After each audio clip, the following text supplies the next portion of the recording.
পিপিলিকার পাখনা গজায় মরিবার তরে। ও শালার পাখনা গজিয়েছে, ও এবার মরবে।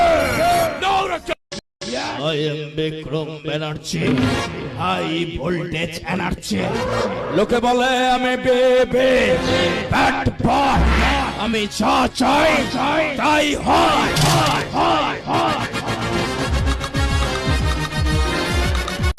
হঠাৎ করে মেসেজ এলো বলে মনে হচ্ছে, দেখি তো। আরে বাস, বন্যা সুন্দরী আমার হোয়াটসঅ্যাপ আবার কাজ ছবি পাঠিয়েছে। ওরে শালা, এই যে আমার বোকা ভাই একটা মেয়ের সাথে হাত ধরাধরি করে গান গাইছে।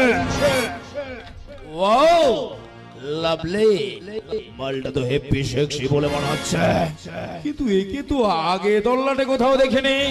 কে কে এই সুন্দরী? অনুলতা। বাহ বাহ বাহ বাহ বাহ, বেশ লতা পাতার মতো ডগডগি উঠেছে তুমি এটা। কিন্তু ওর থেকে রাজাকে দূরে না সরিয়ে রাখতে পারলে ভবিষ্যতে বিপদ হতে পারে। রাজার বিপদের কথা না ভেবে তুমি নিজে যে পাপ করে চলেছো তার কথা ভাবো। আরে পিসে মশাই, পাপ পুণ্যের হিসেব করবে আপনাদের মতো বোকার দল। যমরাজার বন্ধু সে কখনো পাপের ভয় করে না। অন্ধকারের রাজা আমি। চাইলে পাগলি আছে, আর সেই ভগবান হলো যার আছে high voltage energy, one and only Bikram Banerjee. এটা কিন্তু সেই টপকা দেখতে এক পলক দেখা মাত্রই না আমার রাতের ঘুম উড়ে গেছে। যেমন করেই হোক ওই মেয়েটাকে আমার চাই। বলে যেও না বন্যা, আমি বেবি বাট বয়, আমি যা চাই তাই হোক। বন্যা ওয়েলডাম। ঠিকই ভাবে এই গরিব বাড়ির সুন্দরী যুবতী মেয়েদের টাকার লোভ দেখে তুমি নিয়ে আসবে আমার খাঁচা। এতে করে মা লক্ষ্মীর আশীর্বাদ ঝরে পড়বে আমার মাথা। চরিত্রটাই আমি কি খাবো? আমি তো মেয়ে ছেলে খাবো, তাই তো আজ রাতে আমি তোমাকেই খাবো। পাপের আধারে জন্ম আমার, দেখি এই জন্যই তো তোমাকে আমার এত পছন্দ হয়েছে। না মানে বলছিলাম মদ টদ খাও তো। আরে বাবা, মদ এখন আভিজাত্যে সিঁড়ি ধরে নিয়েছে। মদ হয় না এমন কোন পাবলিক পাওয়া ভীষণ মুশকিল। আর সেই সিঁড়ি ধরে তুমি যদি একটু একটু করে উপরে না ওঠো, হয়তো তোমার বাবা। আমি আমার বাবার জন্য সব কাজ করে দেবো আমি। That's like a good girl. চলো মেঘনা, চলো অতীতকে ভুলে গিয়ে বর্তমানের পথে এগিয়ে চলো। আর শুরু করো তোমার খেলা। এসব আমি খাই না। ধরো বলছি, ধরো। হ্যাপি জিনিস খাও বলছি, খাও মন ভরে খাও। বিক্রম ব্যানার্জি, বাহ, তোর বুদ্ধির তো তারিফ করতেই হবে রে। আমি তো ঠিক এদের মতো মেয়েদের খুঁজে বেড়াচ্ছে যারা কিনা হাসতে ভুলে গেছে।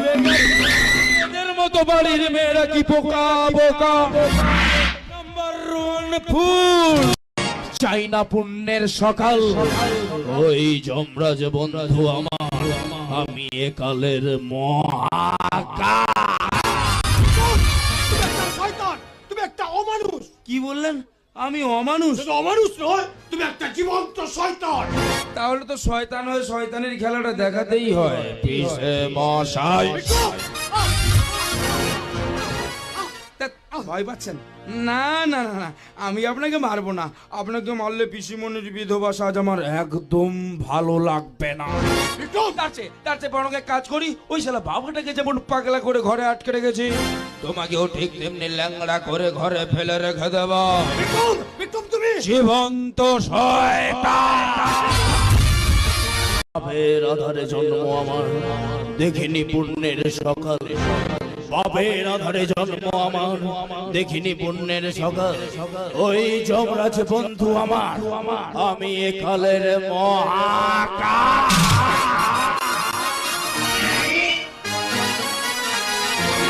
না, কচি করে তোমার গায়ের গন্ধটা, তোমার ফিগারটা।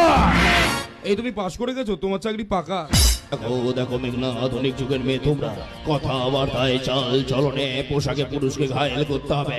এটাই হচ্ছে বর্তমানে যুগের টেকনিক। ওরে পাগলি, মানুষ হয়ে জন্মে যদি মানুষেরই না উপকার করতে পারে, এই জন্মটাই যে আমার বৃথা রে। তাই তো প্রেম করে যেই জন, সেই জন সেবী সেই সব। ঠিক আছে, এই নে ধর, এই সেই লাল পুটলি, এর মধ্যেই আছে মূল্যবান 2 কোটি টাকার হিরে। গিয়ে ইসমাইলকে দিয়ে দিস। আর একটা কথা বলবো, রাখবি রে ফুলকলি? বলছিলাম ইসমাইল তোকে যে টাকা দেয় তার চেয়ে অনেক অনেক বেশি টাকা দেবো আমি। আজ থেকে তুই আমার হয়ে কাজ করবি রে ফুলকলি। গানের শেষ বিচার আর ওই পাথরের ভগবান নয় রে, তোদের সবার বিচার করবো এই আমি। তোরা সবাই আমার পা ধরে বলবি, ভগবান বাঁচাও, ভগবান বাঁচাও, ভগবান বাঁচাও। বলবে না